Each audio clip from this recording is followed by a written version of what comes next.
The home of the healthiest skin may just surprise you. It's Miami, Florida.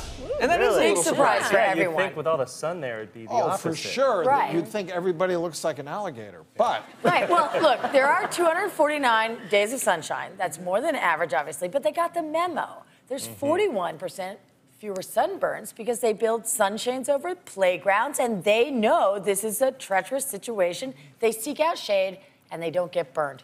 the number one thing, as we know, we talk about it all the time, sunscreen is the best way to protect your skin from signs of aging and skin cancer.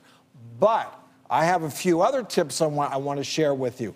Number one, eat tomatoes. Dr. Sears, what's in tomatoes? Lycopene. And lycopene, that's what gives tomatoes their bright red color. One study showed that if you add tomato paste to your diet for 3 months, you will decrease your chances of basal cell carcinoma by 30%. That's great. pretty good. You know, if you're like great. me and don't like tomatoes, watermelon and pink grapefruit also really Also rich have- in lycopene. Right? Well, thank you, Jim. Yeah.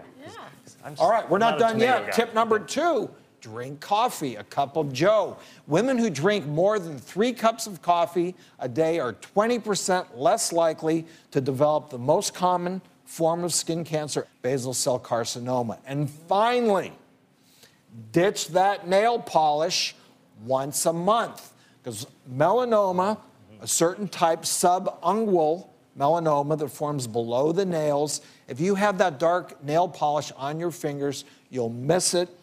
You won't be able to make that diagnosis. So once a month, give your nails a break.